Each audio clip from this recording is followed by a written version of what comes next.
Hello guys and welcome back to our channel class of commerce. तो आज की इस वीडियो में हम स्टार्ट करने जा रहे हैं हमारे क्लास 11th के कॉमर्स का एक बहुत ही इंपॉर्टेंट की है बिजनेस स्टडीज। आज की इस वीडियो में हम बात करने वाले हैं कि एक्चुअली में ये बिजनेस स्टडीज होता क्या है, हम इसे पढ़ते क्यों हैं और इसमें क्या पढ़ना पड़ता है। बिजनेस स्टडीज के इस 11th स्टैंडर्ड में हमें क्या पढ़ना है, कैसे पढ़ना है, और ये एक इंट्रोडक्टरी लेक्चर है। तो आज हम इसमें समझेंगे कि हमें इस चीज़ों को कैसे पढ़ना है अच्छे से।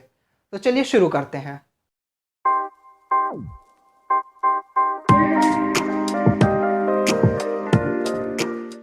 सो फ्रेंड्स, हमारा जो बिजनेस स्टडीज का सब्जेक्ट है उसके दो पार्ट्स हैं।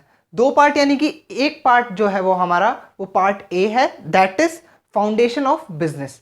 ये बिजनेस कैसे स्टार्ट हुआ, कैसे इमर्ज हुआ, जिसमें हम पढ़ेंगे हिस्ट्री ऑफ बिजनेस, बिजनेस के पर्पस, बिजनेस के ऑर्गेनाइजेशन के फॉर्म्स, बिजनेस के इमर्जेंस, बिजनेस कितने तरह के होते हैं, पब्लिक सेक्टर क्या होता है, प्राइवेट सेक्टर क्या होता है। उसके बाद फिर बिजनेस में किस तरह से चेंजेस आए, किस तरह से डिजिटल हुआ सब कुछ, ये सारी चीज़ें पढ़ेंगे। फिर हम कुछ एथिक्स पढ़ेंगे, कुछ सोशल रिस्पॉन्सिबिलिटीज़ पढ़ेंगे जो कि हर बिजनेसमैन की होती है एक बिजनेस के तरफ। तो वो सब चीज़ें हम पढ़ेंगे पार्ट ए में, that is foundation of business. Then हमारा आता है सेकंड पार्ट। सेकंड पार्ट बहुत ही इंपॉर्टेंट और बहुत ही इंटरेस्टिंग पार्ट है। बिजनेस स्टडीज सच्ची में एक बहुत ही स्कोरिंग सब्जेक्ट है, एस बहुत ही ईजी सब्जेक्ट है बिजनेस स्टडीज। बिजनेस स्टडीज को लोग कहते हैं कि ये बहुत ही बोरिंग सब्जेक्ट है क्योंकि ये थ्योरेटिकल होता है। बहुत सारे लोग बिजनेस स्टडीज को बोरिंग कहते हैं, but guys literally business studies बहुत ही स्कोरिंग और बहुत ही इंटरेस्टिंग सब्जेक्ट है। बिजनेस की चीज़ों को अगर आप समझ के करेंगे, अगर इस कॉन्सेप्ट्स को समझेंगे, तो फिर ये बिल्कुल भी बोरिंग नहीं लगेगा। पर ये बोरिंग उनके लिए है जो बिजनेस को एज अ रट्टाफिकेशन लेके चलते हैं कि ये पॉइंट्स याद कर लो, ये पॉइंट्स याद कर लो। तो बिजनेस याद करने वाली चीज़ नहीं है। Business is all about your understanding and your writing skills. आप उसको कितने अच्छे से समझ सकते हैं और उसे कितने अच्छे से लिख सकते हैं, यही है टोटल बिजनेस स्टडीज। तो बिजनेस स्टडीज किसी भी तरह से तो हार्ड नहीं है, और स्कोरिंग तो ये बहुत ही ज़्यादा है। Business study is the most scoring subject. आप इसमें थोड़ी सी भी मेहनत कर देंगे as comparison to accounts and economics, ये बहुत ही ज़्यादा स्कोरिंग है। तो आपको ये बहुत हेल्प करेगा अपने मार्क्स को अपग्रेड करने में। तो जैसे कि हम बात कर रहे थे सेकेंड पार्ट की, पार्ट बी। बिजनेस स्टडीज की क्लास 11th में जो पार्ट बी बुक है वो है हमारा फाइनेंस एंड ट्रेड। फाइनेंस और ट्रेड बहुत ही इंटरेस्टिंग पार्ट है क्योंकि इसमें हम रियलिटीज देखते हैं। जो चीज़ें आपने सुनी होंगी हम उन्हें देखेंगे। आप डेब्ट का मतलब जानेंगे, आप इक्विटी का मतलब जानेंगे। ये सारी चीज़ें जो कि आप कभी सुन रहे होंगे, फिर आपको समझ नहीं आता होगा कि ये चीज़ें होती क्या हैं, तो आप उन चीज़ों को सीखेंगे बहुत ही इंटरेस्टिंग वे में।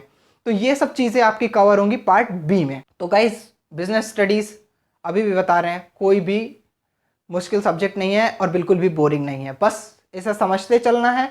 और ये भी है कि बिजनेस स्टडीज भी तो सेम उतने ही मार्क्स कंटेन करेगा जितने मार्क्स आपके अदर एग्जाम्स कवर करेंगे। सो इसे बिल्कुल भी इग्नोर नहीं करना चाहिए इस सब्जेक्ट को, और मेहनत करेंगे तो आपको ये बहुत अच्छे मार्क्स दिला सकता है। तो अभी हम आज के इस वीडियो में स्टार्ट करेंगे हमारा बिजनेस का फर्स्ट चैप्टर।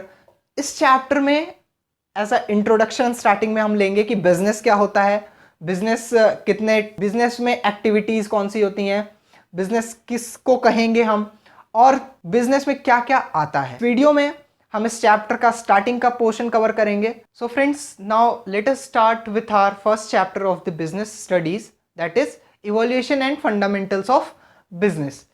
तो गाइज, हम आज फर्स्ट चैप्टर स्टार्ट कर रहे हैं जिसमें कि हम देखेंगे कि बिजनेस का इवोल्यूशन कैसे हुआ। इवोल्यूशन मतलब कि बिजनेस स्टार्टिंग में कैसे आया, फिर उसमें चेंजेस धीरे धीरे धीरे, as if you can say what is the history of business. Business की हिस्ट्री हम पढ़ेंगे इस चैप्टर में, जैसा कि इस चैप्टर का नाम ही बता रहा है, evolution and fundamentals of business. Fundamentals यानी कि हम बिजनेस की बेसिक्स देखेंगे कि बिजनेस में होता क्या है। तो आज हम स्टार्ट करते हैं हमारा बिजनेस का first chapter, that is evolution and fundamentals of business. इस चैप्टर के अंदर हम पढ़ने वाले हैं बिजनेस इंट्रोडक्शन। बिजनेस का हम इंट्रोडक्शन लेंगे इस चैप्टर के अंदर कि बिजनेस होता क्या है, बिजनेस के क्या पर्पस होते हैं, बिजनेस की कैरेक्टरिस्टिक्स, सिग्निफिकेंस, ये सब देखेंगे।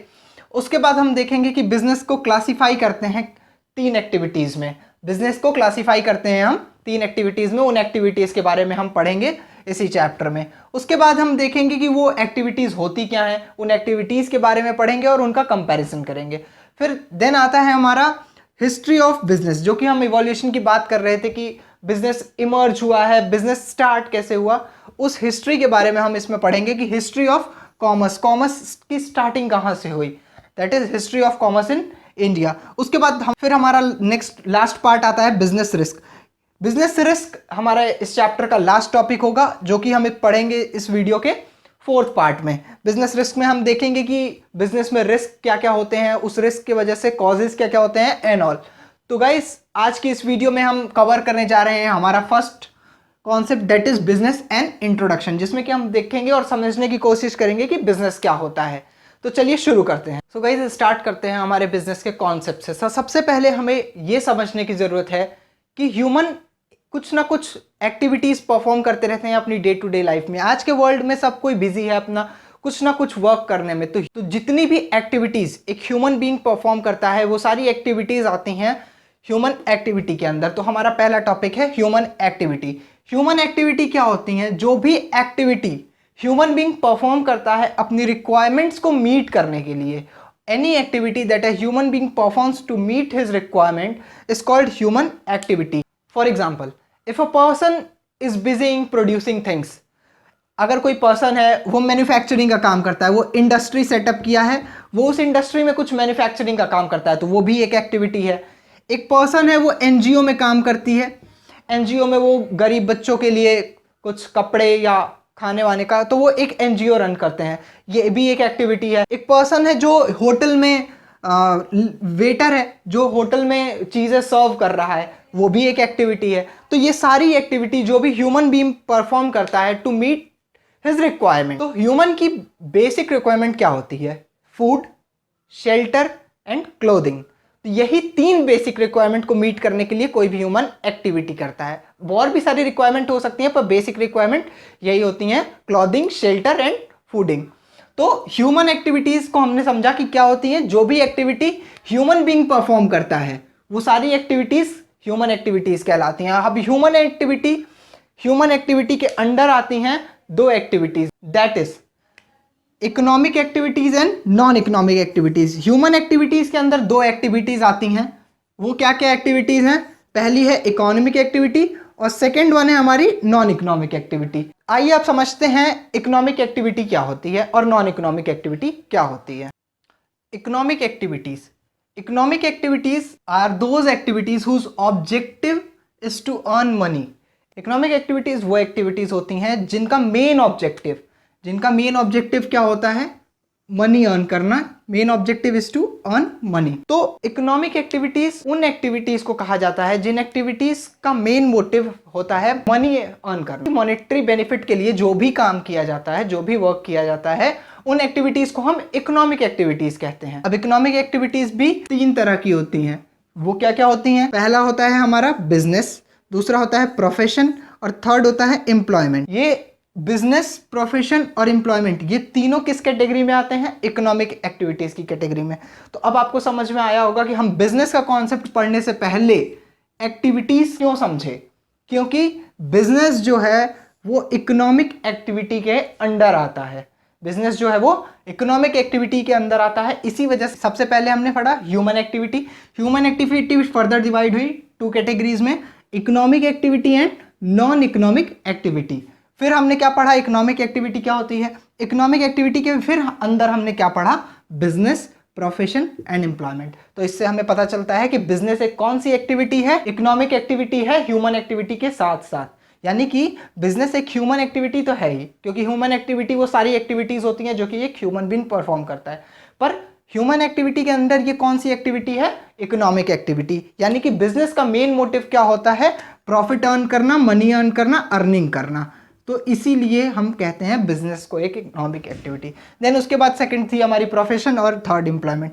तो आइए अभी देखते हैं नॉन इकोनॉमिक एक्टिविटी। उसके बाद हम इनको एक एक करके समझेंगे कि बिजनेस क्या होता है, प्रोफेशन क्या होता है और एम्प्लॉयमेंट क्या होता है। इन तीनों के बीच में डिफरेंस क्या होता है। नॉन इकोनॉमिक एक्टिविटीज कौन सी एक्टिविटीज होती है? नॉन इकोनॉमिक एक्टिविटीज वो एक्टिविटीज होती हैं जिनका मेन ऑब्जेक्टिव मनी अर्न करना नहीं होता है। तो फिर उन एक्टिविटीज का मेन ऑब्जेक्टिव क्या होता है? जब मनी अर्न ही नहीं हो रही है सबसे मेन सोर्स तो मनी है। जब मनी ही नहीं अर्न हो रही तो उन एक्टिविटीज का मेन मोटिव क्या होता है? तो उन एक्टिविटीज का मेन मोटिव होता है to gain mental satisfaction. Non economic activities क्या होती हैं? These activities are those activities whose main objective is not to earn money, यानी कि नॉन इकोनॉमिक एक्टिविटीज का मेन ऑब्जेक्टिव पैसे कमाना नहीं होता है। These activities are done for the purpose to gain mental satisfaction, दिमागी सेटिस्फैक्शन के लिए, दिमाग के रिलैक्सेशन के लिए ये एक्टिविटीज की जाती हैं। These activities include running NGO, लोग एनजीओ चलाते हैं।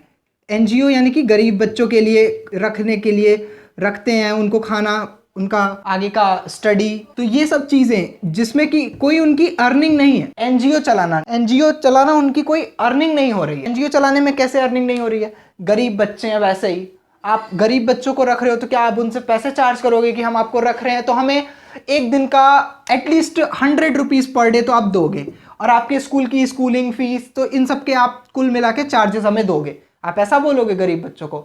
तो जब आप खुद ही गरीब बच्चों को रख रहे हो तो उनसे आप पैसे की उम्मीद तो कर ही नहीं सकते। तो ये सारी एक्टिविटीज जो होती हैं ये नॉन इकोनॉमिक एक्टिविटीज में आती हैं। These activities are not for the monetary benefit but these activities are for the gaining mental satisfaction. ठीक है, अब हम स्टार्ट करते हैं हमारा मेन टॉपिक, बिजनेस, प्रोफेशन और एम्प्लॉयमेंट। तो एक एक करके समझेंगे कि बिजनेस क्या होता है, प्रोफेशन क्या होता है, एम्प्लॉयमेंट क्या होता है, फिर इन तीनों के डिफरेंस समझेंगे। Now let us understand what is business. आइए देखते हैं कि बिजनेस क्या होता है। तो पहले डेफिनेशन पे आते हैं हम। बिजनेस की डेफिनेशन क्या कहती है? It refers to the economic activity. हमने अभी देखा बिजनेस कौन सी एक्टिविटी थी? Economic activity. वही इसकी डेफिनेशन में भी लिखा है, it refers to the economic activity which is conducted on the regular basis, to earn profit through the production and sale of goods and services। इसकी डेफिनेशन में ही इसकी सारी कैरेक्टरिस्टिक्स हैं जो कि यहाँ लिखी हैं, और इसी वजह से बिजनेस को लोग हार्ड कहते हैं कि इसमें बहुत सारी चीज़ें याद करनी पड़ती हैं, characteristics, feature, important, merit, demerit, बहुत सारी चीज़ें याद करनी पड़ती हैं। उसको समझना हो तो ये बहुत ईजी है। अगर आप देखेंगे बिजनेस की डेफिनेशन है, पहले डेफिनेशन समझते हैं फिर मैं आपको समझाऊंगा कि कैसे इजी है। डेफिनेशन में क्या लिखा है कि बिजनेस एक इकोनॉमिक एक्टिविटी है, जो कि हम समझ चुके हैं, because business main motive is to earn profit. ये देखिए, it refers to economic activity which is conducted on regular basis. Regular basis का क्या मतलब हुआ? बिजनेस कोई ऐसी चीज नहीं है कि आज हमने एक सामान खरीदा और उस आदमी को बेच दिया। सपोज मिस्टर ए कोई पर्सन है, उन्होंने एक बाइक अपनी ली और उसको मिस्टर बी को बेच दी, सेल कर दी, तो क्या ये बिजनेस कहलाएगा? नहीं। ये बिजनेस क्यों नहीं कहलाएगा? इसका रीजन ये है कि इसमें रेगुलरिटी नहीं है। बिजनेस साफ कहता है कि बिजनेस तभी कहलाएगा जब कोई पर्सन उसे रेगुलर बेसिस पे करेगा। यानी कि सेलिंग के बिजनेस में मिस्टर ए अगर इंक्लूड होते, मिस्टर ए का एक गोडाउन होता, मिस्टर ए की एक फ्रेंचाइजी होती जिसमें ये बाइक कार सेल करते रहते, तब मिस्टर ए को एक बिजनेसमैन या फिर मिस्टर ए की एक्टिविटी को एक बिजनेस एक्टिविटी कहा जाता। पर मिस्टर ए कोई भी ऐसी एक्टिविटी में नहीं है जिसमें वो सेल करें। उनके पास एक पुरानी बाइक थी जिसका उनके कोई यूज नहीं था, तो उन्होंने उस बाइक को मिस्टर बी को सेल कर दिया, जिसे कि हम बिजनेस एक्टिविटी कभी भी नहीं कहेंगे, क्योंकि इसमें क्या नहीं है? रेगुलरिटी नहीं है। तो एक बात आपको यहां से याद रखनी है कि बिजनेस तभी कहलाएगा जब वो रेगुलर बेसिस पे किया जाए, नहीं तो उसको हम बिजनेस नहीं कहेंगे। तो यहां से क्या पता चला? बिजनेस एक इकोनॉमिक एक्टिविटी है जो कि रेगुलर बेसिस पे की जाती है टू अर्न प्रॉफिट, जो कि हम देख ही चुके हैं कि इकोनॉमिक एक्टिविटी है तो उसका मेन मोटिव मनी अर्न करना होता है। तो business is to earn profit through. अब किसके थ्रू प्रॉफिट अर्न करना? प्रॉफिट तो हम कैसे भी अर्न कर सकते हैं। तो प्रॉफिट हम बिजनेस में कैसे अर्न करते हैं? Production and sale of goods and services. हम कोई चीज प्रोड्यूस करते हैं, उस प्रोडक्शन को हम किसी को सेल करते हैं, देन फिर हम रॉ मटेरियल परचेज करते हैं, तो ये एक चेन बन जाता है, ये जिसमें कि हम पहले प्रोडक्शन करते हैं, उस प्रोडक्शन को हम सेल करते हैं, फिर सेल करने के बाद हम अगेन प्रोडक्शन करते हैं और फिर अगेन सेल करते हैं, और ये जो साइकिल हो जाती है इसे ही हम बिजनेस कहते हैं। ठीक है, तो बिजनेस सबसे पहले इकोनॉमिक एक्टिविटी कहलाई, जो कि हमने देखा कि ये रेगुलर बेसिस पे होनी चाहिए। इसका मेन मोटिव क्या है? प्रॉफिट अर्न करना। और किसके थ्रू प्रॉफिट अर्न करना? तो प्रॉफिट अर्न करना through the production and sale of goods and services. किसी चीज को प्रोड्यूस करना और फिर उसी चीज को सेल करना, ये होता है हमारा बिजनेस। तो होप बिजनेस की डेफिनेशन आपको अच्छे से समझ में आ गई होगी। अब इसी में से तो कैरेक्टरिस्टिक्स निकल के आई। आइए कैरेक्टरिस्टिक्स पहले देखते हैं। Characteristics of business. कैरेक्टरिस्टिक्स क्या होता है? फीचर्स। किसी चीज की विशेषता। तो बिजनेस के फीचर्स क्या है? बिजनेस, अब ये दो नाम से आ सकता है, फीचर्स आ जाए, कैरेक्टरिस्टिक्स आ जाए, तो सेम ही पॉइंट्स होते हैं। बिजनेस के कैरेक्टरिस्टिक्स, बिजनेस के फीचर्स क्या हैं? तो पहला फीचर हम देखते हैं कि बिजनेस के पहला फीचर है business is an economic activity. Business क्या है? एक इकोनॉमिक एक्टिविटी है। बिजनेस एक इकोनॉमिक एक्टिविटी क्यों है? क्योंकि business is done for the motive of profit earning. Business जो है वो प्रॉफिट अर्निंग के मोटिव से ही किया जाता है, इसलिए बिजनेस एक कौन सी एक्टिविटी है? इकोनॉमिक एक्टिविटी है। सेकंड पॉइंट क्या है? सेकंड पॉइंट है प्रॉफिट मोटिव। जब ये इकोनॉमिक एक्टिविटी है तो इससे मनी बनेगा, और मनी बनेगा तो ये प्रॉफिट मोटिव के लिए होती है, तो ये भी पॉइंट बहुत ही सिंपल था कि प्रॉफिट मोटिव। थर्ड पॉइंट है regularity in dealing. Regularity in dealings अभी हमने देखा कि रेगुलर बेसिस पे करना है। क्यों रेगुलरिटी होनी चाहिए? तभी वो बिजनेस कहलाएगा। अगर आप किसी काम में रेगुलर हैं तो वो आपका एक एक्टिविटी होता है, वही आपका एक ऑक्यूपेशन होता है। तो बिजनेस में रेगुलरिटी होनी चाहिए प्रोडक्शन और सेल में, जो कि ये हम इस चेन से समझे कि पहले प्रोड्यूस करते हैं फिर सेल करते हैं। तो हमारे बिजनेस की डीलिंग्स में, बिजनेस के परचेज, सेल, प्रोडक्शन, सेलिंग में एक रेगुलरिटी होनी चाहिए, तभी वो बिजनेस कहलाएगा, नहीं तो फिर वो बिजनेस नहीं कहलाएगा, जो कि हमने इस एग्जांपल से समझा। फोर्थ, रिस्क एक बहुत ही इंपॉर्टेंट एलिमेंट होता है बिजनेस। इसके लिए एक लाइन कहते हैं कि business is not the bed of roses. इस लाइन का आप मतलब समझिए, business is not a bed of roses. इसका मतलब होता है कि बिजनेस जो है वो बहुत ही इजी चीज नहीं है प्रॉफिट अर्न करने के लिए।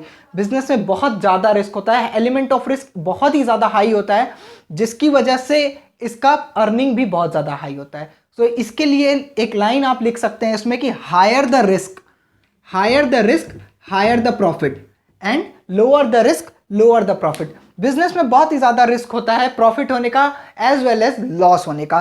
तो बिजनेस में हम कह सकते हैं कि जितना ज्यादा प्रॉफिट होता है उतने ही पॉसिबिलिटी है लॉस होने के। तो बिजनेस में जो रिस्क एलिमेंट है वो बहुत ही इंपॉर्टेंट है। ये बहुत ही इंपॉर्टेंट फीचर भी है बिजनेस का कि बिजनेस में रिस्क होता है। रिस्क के ही वजह से बहुत लोग इस वाले इकोनॉमिक एक्टिविटी में, यानी कि बहुत ही लोग रिस्क के वजह से सिर्फ बिजनेस में नहीं आते, क्योंकि उन्हें डर होता है कि इसमें एलिमेंट ऑफ रिस्क बहुत ज़्यादा है। तो एलिमेंट ऑफ रिस्क ज़्यादा है तो प्रॉफिट भी बहुत ही ज़्यादा है। तो एलिमेंट ऑफ रिस्क क्या है? बहुत ही ज़्यादा होता है बिजनेस में। लास्ट आते हैं, हमारा है exchange of goods and services. अब exchange of goods and services का मतलब क्या हुआ? Exchange of goods and services बहुत ही एसेंशियल फीचर या एसेंशियल कैरेक्टरिस्टिक्स माना जाता है बिजनेस का। बात समझिएगा, अगर कोई आदमी है, उसने एक कार खरीदी और वो कार वो डोमेस्टिक पर्पस के लिए लिया है, यानी कि अपने पर्सनल यूज के लिए लिया है, तो क्या ये कार खरीदना उसकी बिजनेस एक्टिविटी में इंक्लूड होगा? तो इसका आंसर है नो। वो कार खरीदना उसकी बिजनेस एक्टिविटी में बिल्कुल भी इंक्लूड नहीं होगा, क्योंकि ये कार डोमेस्टिक पर्पस के लिए खरीदी गई है, ना कि बिजनेस पर्पस के लिए। अगर वही सेम पर्सन एक बाइक खरीदे और वो उस बाइक को रीसेल कर दे, यानी कि उस बाइक को रीसेल कर दे टू द नेक्स्ट पर्सन, तो उसने कुछ प्रोडक्शन किया। प्रोडक्शन यानी कि उसने रॉ मटेरियल परचेज किया, उसने बाइक परचेज करके थर्ड पार्टी को सेल कर दिया, यानी कि उसने प्रोडक्शन भी किया और sale of goods and services भी किया। तो इस कंडीशन में हम ये कहेंगे कि यहां पे exchange of goods and service हुआ, exchange of goods and service हुआ। तो इस कंडीशन में ये एक्टिविटी बिजनेस एक्टिविटी मानी जाएगी। तो अब आपको समझ में आ गया होगा बिजनेस की कैरेक्टरिस्टिक्स, फीचर्स और बिजनेस की मीनिंग। अब इसी चीज को लोग कहते हैं कि बिजनेस स्टडीज बहुत हार्ड है, क्योंकि इसमें बहुत ज्यादा बल्क में लर्न करना पड़ता है। तो अगर आप कॉन्सेप्चुअली चीजों को लेंगे, अगर आप इस डेफिनेशन को देखिए, मैं आपको एक शॉर्ट एग्जांपल देके समझाता हूं कि अगर आप देखें बिजनेस की डेफिनेशन आपने समझ ली, याद नहीं की, समझी खाली, जिसमें आपने समझा कि ऊपर ऊपर से कि बिजनेस एक इकोनॉमिक एक्टिविटी होती है, रेगुलर बेसिस पे की जाती है, जिसका मेन मोटिव होता है प्रॉफिट अर्न करना, और इसमें production and sale of goods and services होता है। ये नॉर्मल सी चीज आपने समझ ली। अब कैरेक्टरिस्टिक्स में क्या कुछ अलग लिखा है? सबसे पहला पॉइंट इकोनॉमिक एक्टिविटी आपने समझा, सेकंड पॉइंट प्रॉफिट मोटिव समझा, regularity in dealings on the regular basis, fourth point risk आप सभी को पता है कि बिजनेसमैन है वो बहुत ही ज्यादा रिस्क बेयर करता है, और fifth exchange of goods and services which is production and sale of goods and services. तो ये सारे पॉइंट एक दूसरे से सिमिलर होते हैं। सारा ऐसा कुछ नहीं होता कि हर बार कुछ कॉन्सेप्ट बदल जाएगा, कॉन्सेप्ट वही रहता है, बेस वही रहता है, बस जो लोग उस चीजों को रट्टा मारते हैं समझते नहीं हैं, उनके लिए ये चीज़ें हार्ड होती हैं। तो होप आपको ये समझ में आया होगा। नेक्स्ट हम कंटिन्यू करते हैं अपने प्रोफेशन के साथ। तो गाइस चलिए अब देखते हैं और समझते हैं कि प्रोफेशन क्या होता है। जिस तरह हमने बिजनेस को देखा और अच्छे से समझा, उसी तरह हम प्रोफेशन को भी देखने वाले हैं। तो चलिए शुरू करते हैं। देखिए प्रोफेशन क्या है, इसकी डेफिनेशन क्या है। Profession refers to that economic activity which is conducted by a person having some special knowledge. ये बहुत मार्क करने वाली बात है। Person having some special knowledge and skill which is used impartially to serve various sections of the society. इस line को हम बहुत ही बारीकी से समझेंगे कि what is the meaning of this portion, impartially sections of the society. देखिए प्रोफेशन का मतलब क्या होता है। प्रोफेशन एक इकोनॉमिक एक्टिविटी होती है जिसमें कि कोई पर्सन जो भी प्रोफेशनल कहलाता है उसे कुछ स्पेशल नॉलेज, कुछ स्पेशल स्किल की जरूरत होती है टू बी प्रोफेशनल। ठीक, अब आगे लिख रहा है having some special knowledge and skill which is used impartially to serve various sections of the society। इस लाइन का ये मतलब है impartially serve the various sections of the society। Serve the various section of society का मतलब तो ये हो गया कि ये नॉन इकोनॉमिक एक्टिविटी होनी चाहिए, क्योंकि नॉन इकोनॉमिक एक्टिविटी ही ऐसी एक्टिविटी है जो प्रॉफिट मोटिव के लिए ना करके सर्विस मोटिव के लिए की जाती है। तो यहाँ पे इम्पार्शियली सर्व क्यों लिखा है, क्योंकि आप देखे होंगे कि प्रोफेशनल या फिर प्रोफेशन में डॉक्टर्स आते हैं, लॉयर्स आते हैं और चार्टर्ड अकाउंटेंट्स आते हैं। तो जो डॉक्टर्स होते हैं वो एक तरह से सोसाइटी को सर्व भी तो कर रहे हैं और प्लस फीस भी लेते हैं। वो प्रॉफिट नहीं लेते। Doctors always takes fees, they take money in the form of fees. तो हम कभी भी यूज करेंगे यहाँ पे प्रॉफिट या फिर मनी की बात प्रोफेशन में, तो हम उसे फीस के टर्म में लिखेंगे, because they always charges some fees for their service. So इसे इम्पार्शियली सर्व क्यों करने को कहा गया है, क्योंकि डॉक्टर जो है वो फीस अपने उतना ही लेंगे जितना, अब वो अलग बात है कि डॉक्टर्स बहुत ज्यादा हाई फीस चार्ज करते हैं, वो अलग बात है। यहां पे जो हम समझते हैं उसका यही मतलब होता है कि जो डॉक्टर्स हैं या फिर जितने भी प्रोफेशनल्स हैं वो अपने सर्विस के चार्जेस लेते हैं। वो प्रॉफिट अर्न करने के मोटिव से नहीं करते हैं, but rather than they are charging some fees. तो इसीलिए इस एक्टिविटी को इकोनॉमिक एक्टिविटी में रखा गया है, बट ये इम्पार्शियली सोसाइटी को भी सर्व करते हैं। तो यही हुई इसकी डेफिनेशन। तो प्रोफेशन को एक बार ऊपर से देखेंगे कि क्या होता है। तो प्रोफेशन एक ऐसी एक्टिविटी होती है जिसमें किसी पर्सन को कुछ स्पेशल नॉलेज, कुछ स्पेशल स्किल की जरूरत होती है to be called professional. Now अब इसकी कैरेक्टरिस्टिक्स की बात करते हैं। तो पहली कैरेक्टरिस्टिक्स होती है स्पेशलाइज्ड नॉलेज। हम एक प्रोफेशनल कोर्सेज को करने के लिए एक कुछ स्पेशलाइज्ड कोर्स होते हैं, कुछ स्पेशलाइज्ड नॉलेज होती हैं, कुछ स्पेशल कोर्सेज होते हैं, उसे करना पड़ता है। जैसे अगर मुझे डॉक्टर बनना है तो मुझे डॉक्टर की पढ़ाई करनी पड़ेगी। मुझे डॉक्टर बनना है तो मुझे डॉक्टर की पढ़ाई करनी पड़ेगी, मेडिकल की पढ़ाई करनी पड़ेगी। बिना उसके मैं डॉक्टर नहीं बन सकता। तो डॉक्टर हो गया, सीए हो गया, लॉयर हो गया, मुझे ये सारे प्रोफेशनल कोर्सेज करने हैं, तो मुझे उसके लिए कुछ स्पेशलाइज्ड नॉलेज चाहिए। तो प्रोफेशन का सबसे पहला और सबसे इंपॉर्टेंट कैरेक्टरिस्टिक्स है स्पेशलाइज्ड नॉलेज। सेकेंड होता है कोड ऑफ कंडक्ट। अब कोड ऑफ कंडक्ट का मतलब क्या होता है कि किसी भी कोर्स को हम करते हैं तो उसके कुछ रूल्स होते हैं, उसकी कुछ रेगुलेशंस होती हैं। तो हमें हर प्रोफेशनल कोर्सेज के रूल्स को, रेगुलेशंस को, उनकी ऑनेस्टी को, मोरालिटी को फॉलो करते रहना चाहिए, जिससे कि कोड ऑफ कंडक्ट या फिर डेकोरम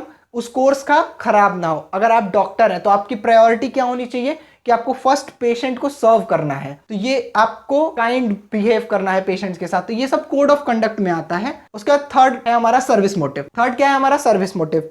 जैसा कि हमने यहाँ पे देखा कि यहाँ पे हम फीस लेते हैं, प्रॉफिट अर्न करने के मोटिव से नहीं होते हैं, but we take fees for our service. तो इसीलिए प्रोफेशन का मेन वर्क होता है सर्विस प्रोवाइड करना सोसाइटी को। Then professional body. अगर हम किसी प्रोफेशनल वर्क को कर रहे हैं, प्रोफेशनल कोर्स को कर रहे हैं, प्रोफेशनल नॉलेज गेन कर रहे हैं, तो हम किसी प्रोफेशनल बॉडी से करेंगे जो कि रजिस्टर्ड होगी। दैट इज, अगर हमें सीए करना है, सपोज आपको सीए करना है, तो सीए के लिए जो रजिस्टर्ड इंडिया में है वो है ICAI, institute of chartered accountant of India. आपको अगर सीए करना है तो आपको यहीं से करना पड़ेगा, तभी आप कुछ प्रोफेशनल कोर्स में या फिर चार्टर्ड अकाउंटेंट कहलाएंगे। तो यही है। जैसे आपको अगर लॉयर बनना है तो लॉयर की डिग्री आपको कहां से मिलेगी? बार काउंसिल ऑफ इंडिया से। तो ये सब प्रोफेशनल बॉडीज होती हैं जो ऑथराइज करती हैं आपको कि आप हाँ प्रोफेशनल बनने लायक हैं, आप इस प्रोफेशन में आने लायक हैं। देन फिफ्थ होता है फ्रीडम ऑफ वर्क। प्रोफेशन हम खुद से करते हैं। मैं डॉक्टर बना तो मैं खुद का क्लिनिक अगर खोला तो मैं जाऊंगा डॉक्टर की तरह बैठूंगा, तो मेरे पास फ्रीडम है। मन किया आज तो नहीं जाऊंगा, आज मन किया 10 बजे चला जाऊंगा, बट हमें अपना डिसिप्लिन ध्यान में रखते हुए जाना है। तो ये प्रोफेशन की कुछ कैरेक्टरिस्टिक्स हुई। तो चलिए दोस्तों, अब हम बात करते हैं हमारा नेक्स्ट टॉपिक जो कि है एम्प्लॉयमेंट, उसके बारे में। आइए पहले एम्प्लॉयमेंट की मीनिंग से समझते हैं कि एम्प्लॉयमेंट होता क्या है। तो सबसे पहले जैसा कि हम देख सकते हैं यहाँ पे लिखा है, it refers to that economic activity. हमने जैसे पहले ही पढ़ा था इकोनॉमिक एक्टिविटी के में कि इकोनॉमिक एक्टिविटी 3 टाइप्स की होती है, बिजनेस, प्रोफेशन एंड एम्प्लॉयमेंट। तो ये एम्प्लॉयमेंट उसी का पार्ट है। तो इसीलिए employment refers to that economic activity under which people work for others and receive remuneration in return. Employment एक ऐसी स्टेट होती है, एक ऐसी कंडीशन होती है जिसमें कि जो पर्सन होता है, जो एम्प्लॉई होता है, वो किसी एम्प्लॉयर के अंदर में या फिर किसी पर्सन के अंडर में काम करता है, जिसके बदले में उसे क्या मिलता है, रेम्यूनरेशन मिलता है। और इसे आप सिंपल लैंग्वेज में सैलरी कह सकते हैं। सैलरी को ही रेम्यूनरेशन कहते हैं, यानी कि वो मनी या वो अमाउंट ऑफ मनी जो कि हमें सर्विस देने के बदले मिलती है। तो एम्प्लॉयमेंट क्या होता है, ये वो इकोनॉमिक एक्टिविटी होती है जिसमें एक पर्सन किसी दूसरे पर्सन के अंडर में काम करता है। जो पर्सन अपॉइंट करता है दूसरे पर्सन को, यानी कि जो हेड होता है, जो अपॉइंट करता है, उसे हम एम्प्लॉयर कहते हैं। उसे हम क्या कहते हैं, उसे हम एम्प्लॉयर कहते हैं। और जो पर्सन उसके अंडर में काम करता है उसे हम एम्प्लॉय कहते हैं। तो ये बात और ये डेफिनेशन यहाँ से क्लियर होती है हमें कि एम्प्लॉयमेंट क्या होती है। एक ऐसी इकोनॉमिक एक्टिविटी होती है जिसमें एक पर्सन दूसरे पर्सन के अंडर काम करता है। जो पर्सन अपॉइंट करता है दूसरे पर्सन को, वो एम्प्लॉयर होता है, और जो पर्सन वर्क करता है उसके लिए वो एम्प्लॉय होता है, और उसे रिटर्न में क्या मिलता है, रेम्यूनरेशन और सैलरी। यहां तक क्लियर हुआ इसकी मीनिंग। आइए इसकी कैरेक्टरिस्टिक्स या फिर फीचर्स देखते हैं। पहला फीचर होता है सर्विस प्रोवाइड करना। जब कोई पर्सन किसी पर्सन के अंडर में काम करेगा तो उसे वही काम करना पड़ेगा जो पर्सन उसे करने को कहेगा। तो वो पर्सन क्या करेगा, उसे सर्विस प्रोवाइड करेगा। सेकेंड है एग्रीमेंट। अब एम्प्लॉयमेंट में एक एग्रीमेंट होता है जिसमें कि एम्प्लॉयर और एम्प्लॉय के बीच में होता है, जिसमें ये लिखा रहता है कि एम्प्लॉय को सैलरी कितनी मिलेगी, उसे क्या वर्क करना है, और कितने टाइम के लिए उनका वर्क है, वो परमानेंट है या फिर कुछ पीरियड ऑफ मंथ के लिए वो वर्क कर रहे हैं। तो ये सारी चीजें एग्रीमेंट में लिखी होती हैं जो कि एम्प्लॉयर और एम्प्लॉय के बीच में होता है। देन थर्ड होता है servant. Employ as a servant treat किया जाता है, क्योंकि एज अ सर्वेंट यानी कि यहाँ पे गलत सेंस में नहीं लेंगे। सर्वेंट बोलने का मतलब यहाँ पे सिर्फ इतना सा है कि एम्प्लॉय को जो वर्क बोला जाएगा करने को, वो बस वही वर्क करेगा जैसे कि सर्वेंट को कहा जाता है। तो यहाँ पे एक कैरेक्टर इसका ये भी है कि as a servant. Then fourth point हमारा आता है नो नीड ऑफ कैपिटल। जाहिर सी बात है, जब हम किसी के अंडर में काम कर रहे हैं तो हमें कैपिटल लगाने की जरूरत नहीं है, हम सर्विस प्रोवाइड कर रहे हैं उतना ही बहुत है। तो एक कैरेक्टरिस्टिक इसकी ये भी है कि इसमें कैपिटल रिक्वायर्ड नहीं होती है। देन फिफ्थ पॉइंट है हमारा नो रिस्क। एम्प्लॉयमेंट में कोई रिस्क इन्वॉल्व नहीं होता। हमें क्या है, बस काम करना है, सैलरी मिलेगी, काम करना है, सैलरी मिलेगी। ना हमने कोई कैपिटल लगवाई है तो ना हमारा कोई लॉस होगा। हम काम करेंगे तो हमें सैलरी मिलेगी, हम काम नहीं करेंगे हमें सैलरी नहीं मिलेगी, दैट्स इट। तो इसमें कोई रिस्क इन्वॉल्व नहीं होता। ये इसकी एक कैरेक्टरिस्टिक्स अच्छी है। तो ये 5 कैरेक्टरिस्टिक्स हमने समझी। क्या थी, पहला, हम किसी को सर्विस प्रोवाइड करते हैं, ये एक कैरेक्टरिस्टिक्स है। दूसरा, एक एग्रीमेंट होता है जिसमें सारी चीजें लिखी रहती हैं कि किसे कैसे काम करना है, कितनी सैलरी मिलेगी, कितने पीरियड ऑफ टाइम के लिए वो वर्क करना है, ये एग्रीमेंट में लिखा रहता है। Third, servant. एम्प्लॉय को एज अ सर्वेंट बोला जाता है पर होता नहीं है। सर्वेंट किस लिए बोला जाता है, क्योंकि वही काम करना होता है जो कि उसे एम्प्लॉयर इंस्ट्रक्ट करेगा, गाइड करेगा। फोर्थ होता है no need of capital. Employment पे हमें कैपिटल की जरूरत नहीं है। हमें किसी के अंडर में काम करना है तो वो जिसके अंडर में हम काम करेंगे उसकी कैपिटल होगी। हमें खाली सर्विस प्रोवाइड करनी है, इसलिए इसमें कैपिटल की कोई नीड नहीं होती, जिसके वजह से यहाँ पे रिस्क नहीं होता है, रिस्क बिल्कुल नहीं होता है। तो ये कैरेक्टरिस्टिक्स थे एम्प्लॉयमेंट के। तो हमने यहां तक देखा प्रोफेशन, बिजनेस और एम्प्लॉयमेंट के कैरेक्टरिस्टिक्स और फीचर्स और उसकी डेफिनेशन। अब इन तीनों के बीच में कंपैरिजन देखते हैं कि एम्प्लॉयमेंट और बिजनेस और प्रोफेशन तीनों डिफरेंट कैसे होते हैं। तो गाइज ये हमारे कुछ डिफरेंसेस हैं between business, profession and employment. तो अब हम इन तीनों कॉन्सेप्ट को पहले ही पढ़ चुके हैं, जान चुके हैं इस बारे में कि ये तीनों होते क्या हैं, बिजनेस क्या होता है, प्रोफेशन क्या होता है, एम्प्लॉयमेंट क्या होता है। तो इन तीनों के बारे में जानने के बाद अब हम कंपेयर करेंगे कि ये तीनों एक दूसरे से डिफरेंट कैसे हैं और सिमिलर हैं तो कैसे हैं। यहाँ पे कुछ इंपॉर्टेंट पॉइंट्स लिखे हैं जो कि बहुत ही इजी होंगे आपको रीड करने में और बहुत ही इजी से आपको याद भी हो जाएगा। तो इन सब चीजों के लिए आपको बहुत ज्यादा टेंशन नहीं लेनी होगी। किसी को अगर ये पॉइंट्स लिखने हैं तो स्क्रीनशॉट ले लें। बाकी फिर अब हम स्टार्ट करते हैं समझना। बेसिस क्या होता है, सबसे पहले डिफरेंशिएशन। अगर कभी भी आपको एग्जाम में डिफरेंस बिटवीन आ जाए या फिर डिस्टिंग्विश बिटवीन या डिफरेंस लिखने के लिए आए दो चीजों के बीच में, तो आपको ये बेसिस वाला कॉलम बनाना बहुत ही ज्यादा इंपॉर्टेंट हो जाता है, क्योंकि it also carries step marking that is half marks और समथिंग 1/3 मार्क्स। तो ये कॉलम आपको बनाना इंपॉर्टेंट है अगर आपको फुल मार्क्स पूरे मार्क्स चाहिए तो, क्योंकि हमें कोई भी ऐसा पॉइंट नहीं देना है जहां पे टीचर मार्क्स कट कर सकती है। तो ये बेसिस वाला कॉलम बेसिकली होता किस चीज का है, इस कॉलम में हम वो चीजें हाईलाइट करते हैं, वो इंपॉर्टेंट पॉइंट्स हाईलाइट करते हैं जिस बारे में हम बता रहे हो। जैसे अभी यहाँ पे लिखा है कमेंसमेंट। कमेंसमेंट का मतलब होता है स्टार्टिंग। तो यहाँ पे हम बता रहे हैं कि बिजनेस कैसे स्टार्ट होता है, प्रोफेशन कैसे स्टार्ट होता है, एम्प्लॉयमेंट कैसे स्टार्ट होता है। तो यहाँ पे हमें पहले बताना पड़ेगा कि हम किस बारे में बता रहे हैं। तो बेसिस में हमें ये चीज क्लियर करनी होती है और ये बहुत ही इंपॉर्टेंट पॉइंट होता है। यहाँ तक आप सबको समझ में आ गया, तो चलिए अब हम स्टार्ट करते हैं हमारे डिफरेंस पे। सबसे पहला डिफरेंस होता है पॉइंट क्या है बेसिस का, कमेंसमेंट, यानी कि स्टार्टिंग कैसे होती है इन तीनों इकोनॉमिक एक्टिविटीज की। तो सबसे पहला बेसिस होता है कमेंसमेंट, जिसमें कि बिजनेस कैसे स्टार्ट होता है। बिजनेस स्टार्ट होता है सारी लीगल फॉर्मेलिटीज करने के बाद, यानी कि अगर आपकी कोई कंपनी है तो उसे कंपनीज एक्ट के थ्रू रजिस्टर होना होगा, पार्टनरशिप है तो पार्टनरशिप एक्ट 1932 के अंडर रजिस्टर होना होगा। तो ये सारी चीजें आती हैं हमारी बिजनेस में। अगर प्रोफेशन स्टार्ट करना है आपको तो आप कैसे करेंगे, after getting certified from the institution. आप जिस भी चीज में प्रोफेशनल कोर्स कर रहे हैं, जिस भी चीज का प्रोफेशन लेना चाहते हैं, जब तक उस इंस्टीट्यूशन से आपको सर्टिफिकेट नहीं मिलेगा, आप सर्टिफाइड नहीं होंगे, तब तक आप कोई भी अपना प्रोफेशन स्टार्ट नहीं कर सकते। देन थर्ड होता है हमारा एम्प्लॉयमेंट। एम्प्लॉयमेंट कैसे, हम एम्प्लॉय कैसे बन सकते हैं, तो जब तक कोई हमें अपॉइंट नहीं करेगा, यानी कि जब तक हमें कोई अपॉइंटमेंट लेटर नहीं मिलेगा, हम अपना एम्प्लॉयमेंट या फिर अपनी सर्विस देना स्टार्ट नहीं कर सकते। तो हमारा फर्स्ट पॉइंट समझ में आ गया, कमेंसमेंट, यानी कि इन तीनों एक्टिविटीज की स्टार्टिंग कैसे होती है। देन हमारा सेकंड पॉइंट आता है जो कि बहुत ही इजी पॉइंट है और आप सब जानते हैं, और ये बहुत डिफरेंस लिखना बहुत ही इजी है। अगर आपको कॉन्सेप्ट पता है तो आप बहुत इजीली लिख लेंगे। जैसे कि रिस्क की बात करें तो बिजनेस में हमने पढ़ा था कि ये बहुत ही हाई रिस्क होता है, जिसके लिए हमने एक लाइन लिखी थी कि business is not the bed of roses. ये सब लाइंस आप यूज करिएगा अपने आंसर्स में, अपनी राइटिंग स्किल में, जिससे कि अच्छा इंप्रेशन पड़ता है। उसके बाद फिर रिस्क बिजनेस में बहुत ज्यादा हाई होता है, प्रोफेशन में लो रिस्क रहता है। अगर आप अपना कुछ प्रोफेशनल वर्क अलग से स्टार्ट कर रहे हैं तो वो थोड़ा सा रिस्क रहता है। एम्प्लॉयमेंट में कोई रिस्क नहीं रहता, क्योंकि इसमें हमारी कोई भी कैपिटल इन्वेस्ट नहीं होती है। देन अब हमारा ऑब्जेक्टिव। ऑब्जेक्टिव मतलब करने का उद्देश्य, एम क्या है। हम बिजनेस क्यों करते हैं, बिजनेस तो एक ही होल सोल एम से किया जाता है, प्रॉफिट अर्निंग के। तो बिजनेस का मेन एम क्या होता है, प्रॉफिट अर्न करना। प्रोफेशन, अब प्रोफेशन की बात करें तो प्रोफेशन का मेन एम क्या होता है, प्रॉफिट अर्न करना इज सेकेंडरी, बट प्रोफेशन का मेन एम होता है सर्विस प्रोवाइड करना टू दी पीपल, बट उससे सर्विस के साथ साथ उस सर्विस की अर्निंग लेना।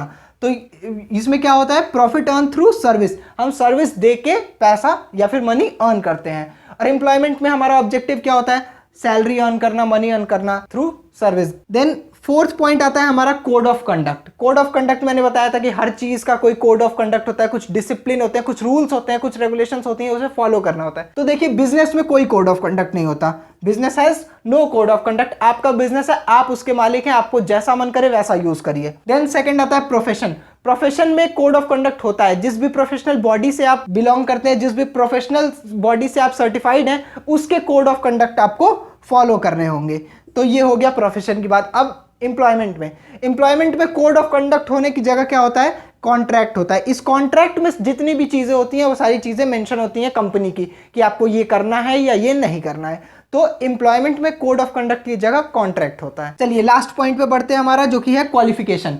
मिनिमम क्वालिफिकेशन क्या चाहिए इन तीनों एक्टिविटीज को स्टार्ट करने के लिए। तो बिजनेस स्टार्ट करने के लिए कोई क्वालिफिकेशन नहीं चाहिए। अगर आपके पास कोई क्वालिफिकेशन नहीं है तो भी इजीली आप बिजनेस को स्टार्ट कर सकते हैं, उसमें कोई भी इशू नहीं आएगा। सेकंड आपका है प्रोफेशन। प्रोफेशन को स्टार्ट करने के लिए आपको कौन सी क्वालिफिकेशन चाहिए, तो प्रोफेशन को स्टार्ट करने के लिए आपको फॉर्मल क्वालिफिकेशन चाहिए, वेल क्वालिफाइड होना चाहिए। फॉर्मल क्वालिफिकेशन यानी कि जिस भी प्रोफेशन में आप आना चाहते हैं, सपोज आपको सीए बनना है, अगर आपको सीए बनना है तो आपको ICAI से सर्टिफाइड चार्टर्ड अकाउंटेंट का कोर्स करना पड़ेगा, इसीलिए इसमें फॉर्मल क्वालिफिकेशन चाहिए होती है। देन एम्प्लॉयमेंट की बात करें तो एम्प्लॉयमेंट में क्वालिफिकेशन चाहिए होती है आपके जॉब लेवल के हिसाब से, जिस लेवल का जॉब है उस लेवल की आपको क्वालिफिकेशन चाहिए। अगर थोड़ा हाई लेवल जॉब है तो हाई लेवल क्वालिफिकेशन चाहिए होगी आपको, थोड़ा सा लो लेवल जॉब है तो आपको लो लेवल क्वालिफिकेशन चाहिए होगी। तो ये सारे बेसिक पॉइंट्स हैं, डिफरेंसेस हैं, जिससे कि आप बिजनेस, प्रोफेशन और एम्प्लॉयमेंट को समझ सकते हैं। होप आपको ये डिफरेंस क्लियर हो गए होंगे। अब हम आज की इस वीडियो के लास्ट टॉपिक पे बढ़ते हैं, जो कि है ऑब्जेक्टिव्स ऑफ बिजनेस, यानी कि बिजनेस रन करने का मेन ऑब्जेक्टिव तो हमने यहां पढ़ लिया कि profit earning, but business run करने के खाली एक ही ऑब्जेक्टिव नहीं होते हैं, बिजनेस रन करने के बहुत सारे ऑब्जेक्टिव हो सकते हैं। तो चलिए अब हम उसके बारे में समझेंगे कि बिजनेस रन करने के क्या ऑब्जेक्टिव होते हैं। ऑब्जेक्टिव ऑफ बिजनेस क्या होते हैं? हमारे बिजनेस के मेन ऑब्जेक्टिव 3 होते हैं। पहला इकोनॉमिक ऑब्जेक्टिव, दूसरा होता है सोशल ऑब्जेक्टिव और तीसरा होता है पर्सनल ऑब्जेक्टिव। ऐसा आप देख सकते हैं कि यहाँ पे मैंने इस ऑब्जेक्टिव को बहुत ही ज्यादा ग्राफिकल वे में प्रेजेंट किया है, एज इफ कि ये याद करने में बिल्कुल भी हार्ड ना हो। ग्राफ को आप बस अपने दिमाग में मेमोराइज करके रखिए, जिससे कि आपको खाली पॉइंट याद आ जाएंगे। अगर एग्जामिनेशन में तो आप इसके अंदर के मटेरियल अपने आप भी लिख सकते हैं। अगर आपकी राइटिंग स्किल अच्छी है तो उसको लिखने में कोई भी मुश्किल नहीं आएगी। अब बढ़ते हैं हमारे ऑब्जेक्टिव्स की तरफ। तो पहला ऑब्जेक्टिव है इकोनॉमिक ऑब्जेक्टिव। बिजनेस एक इकोनॉमिक एक्टिविटी थी, जैसा कि हमने स्टार्टिंग से ही पढ़ा। तो बिजनेस का पहला ऑब्जेक्टिव होता है इकोनॉमिक ऑब्जेक्टिव। इकोनॉमिक ऑब्जेक्टिव मतलब कि प्रॉफिट अर्न करना, मनी अर्न करना। अब जहां तक हमने पढ़ा था खाली बिजनेस का ऑब्जेक्टिव प्रॉफिट अर्न करना, ये बिजनेस का ऑब्जेक्टिव खाली वहीं तक नहीं होता है। बिजनेस का ऑब्जेक्टिव होता है सबसे पहला प्रॉफिट अर्न करके सरवाइव करना। जब कोई भी बिजनेस मार्केट में आता है तो सबसे मेन होता है मार्केट का कंपटीशन फेस करना, मार्केट में स्टैंड रखना, अपना मार्केट में एक स्टैंड रखना, जिसकी वजह से उसका बिजनेस आगे भी चल सके। ऐसा तो नहीं कि उसे खाली इस आज के दिन बिजनेस किया कल चला गया, ऐसा नहीं है, उसे बिजनेस हमेशा के लिए करना है। तो फिर सबसे पहली और मेन नीड क्या है, पहला ऑब्जेक्टिव क्या है? मार्केट में आके अपने एक लेवल पे स्टैंड करना, उसे हम कहेंगे सरवाइव करना। तो इकोनॉमिक ऑब्जेक्टिव का सबसे पहला ऑब्जेक्टिव है सर्वाइवल। जब एक बार एक बिजनेसमैन सर्वाइव कर गया तो उसके बाद फिर वो और प्रॉफिट करा के प्रॉफिट की तरफ जाएगा, यानी कि वो सरवाइव करने के बाद अब अपने प्रॉफिट बनाएगा, अब अपनी इनकम जनरेट करेगा, अब और ज्यादा पैसा जनरेट करेगा अपने बिजनेस में से। जब वो पैसा जनरेट कर लेगा फिर उसके बाद क्या करेगा? सपोज करिए आपके पास एक घर है, पहले आपकी नॉर्मल इनकम थी, फिर जब वो घर स्टेबल हो गया फिर उसके बाद फिर आपकी और इनकम आती गई, फिर अब आप उस घर में नई नई चीजें लाएंगे। तो उसी तरह बिजनेसमैन भी अपने बिजनेस में इनोवेशंस लाएगा, नई नई टेक्निक्स लाएगा, नए नए चेंजेस लाएगा, जिसे हम कहेंगे ग्रोथ। यानी कि इकोनॉमिक ऑब्जेक्टिव में सबसे पहला हुआ सर्वाइवल। सबसे पहले कोई भी स्टार्ट बिजनेस होगा तो उसमें मेन थिंग क्या होगी कि सर्वाइव करना। सर्वाइवल जब उसका हो जाएगा तो उसके बाद फिर क्या आएगा? प्रॉफिट। जब कोई आदमी एक बार सर्वाइव कर जाएगा तो उसके मेन ऑब्जेक्टिव क्या होगा? प्रॉफिट बनाना। जब वो प्रॉफिट भी बना लेगा, उसके पास सफिशिएंट मनी हो जाएगी, फिर वो नई टेक्निक्स लाएगा, नए इनोवेशंस लाएगा, नए वेरिएशंस लाएगा अपने बिजनेस में, ताकि उसका बिजनेस ग्रो कर सके और उसमें और भी ज्यादा प्रॉफिट वो बना सके। तो ये होते हैं हमारे इकोनॉमिक ऑब्जेक्टिव बिजनेस के। उसके बाद बिजनेस का यहाँ ऑब्जेक्टिव यहीं तक नहीं रहता, बिजनेस का और भी ऑब्जेक्टिव होते हैं, जैसे कि सोशल ऑब्जेक्टिव। सोशल ऑब्जेक्टिव जैसा कि ये वर्ड ही है सोशल, सोशल यानी कि सोसाइटी। सोसाइटी की तरफ आपका क्या ऑब्जेक्टिव है, सोसाइटी की तरफ आपके क्या कार्य हैं। एक बिजनेस को मार्केट में रेपुटेशन बनाने के लिए सोशल यानी कि सोसाइटी को भी अट्रैक्ट करना जरूरी है। तो सोसाइटी की तरफ बिजनेस क्या कर सकता है? पहला objective quality goods at fair prices. Business को क्वालिटी गुड्स प्रोवाइड करना है। क्वालिटी गुड्स यानी कि बहुत ही बेस्ट क्वालिटी के गुड्स प्रोवाइड करना है सोसाइटी में फेयर प्राइसेस पे, यानी कि मिनिमम प्राइस पे, जितना एकदम बेसिक प्राइस हो सके, जिससे कि बिजनेस की इमेज अच्छी हो, प्रोडक्ट की इमेज अच्छी होगी तो ऑटोमेटिक बिजनेस की इमेज भी अच्छी होगी सोसाइटी में। तो ये सोशल ऑब्जेक्टिव होता है बिजनेस का। सेकंड है एम्प्लॉयमेंट जनरेशन। जब भी कोई बिजनेस सेटअप होता है तो बिजनेस में लोग लगते हैं, तो जब भी कोई बिजनेस सेटअप होगा बिजनेस में एम्प्लॉयमेंट अपॉर्चुनिटीज जनरेट होंगी, जिससे कि सोसाइटी के बेनिफिट होंगे, सोसाइटी से अनएम्प्लॉयमेंट हटेगा। तो ये भी एक बहुत ही अच्छा सोशल बेनिफिट है कि बिजनेस जो है वो एम्प्लॉयमेंट जनरेट करता है। तो ये तो हुए कुछ सोशल ऑब्जेक्टिव बिजनेस के। थर्ड एंड लास्ट है हमारा पर्सनल ऑब्जेक्टिव। पर्सनल ऑब्जेक्टिव यानी कि हमारे खुद के फैक्ट्री के अंदर के लोगों के लिए कुछ करना। बिजनेस के लोगों के लिए जैसे पहला वेल वर्किंग कंडीशन। जो भी जॉब कर रहे हैं आपके बिजनेस में, जो भी आपके एम्प्लॉयज हैं, आपके बिजनेस में जो भी लोग जॉब कर रहे हैं, उनको आपका फर्ज बनता है, आपका काम है कि आप उनको वेल वर्किंग कंडीशन दें। ऐसा नहीं है कि एकदम गंदी सी प्लेस पे रख दें, आपको प्लेस को प्रॉपर क्लीनिंग कराना है, उनको सिक्योरिटी देनी है। अगर आपका कोई डेंजरस वर्क है तो उस हिसाब से उनको प्रिकॉशंस देने हैं आपको। ये बिजनेस की जिम्मेदारी होती है कि वो अपने वर्कर्स का ध्यान रखें, उनको जॉब सिक्योरिटी दें। जॉब सिक्योरिटी का मतलब क्या होता है कि उनको ये वाली फीलिंग दें कि आप जिस जॉब में लगे हैं आपकी जॉब सिक्योर है, आपसे आपकी जॉब छीनी नहीं जाएगी, जिससे कि उनका मोटिवेशन बढ़ेगा और उनके काम में और अच्छी एफिशिएंसी आएगी। और थर्ड है हमारा मोटिवेशन। अपने वर्कर्स को मोटिवेट करते रहना, ये भी एक बिजनेस का काम है। मोटिवेशन बहुत तरह के हो सकते हैं। मोटिवेशन फाइनेंशियल भी हो सकता है, आप अपने वर्कर्स को बोनस दें, इंसेंटिव दें, एप्रिसिएशन के लिए अपने वर्कर्स को कुछ पर्क्स देते रहें, या फिर मोटिवेशन नॉन फाइनेंशियल भी हो सकता है, आप उनको अप्रिसिएशन दें in the front of others, आप उनकी पोस्ट इंक्रीज कर दें। ये सारे काइंड्स ऑफ मोटिवेशन होते हैं जो कि हम आगे की क्लासेस में या आगे की चैप्टर्स में हम पढ़ेंगे। तो बिजनेस का ऑब्जेक्टिव समझ में आया। बिजनेस के 3 ऑब्जेक्टिव होते हैं, इकोनॉमिक, सोशल, पर्सनल।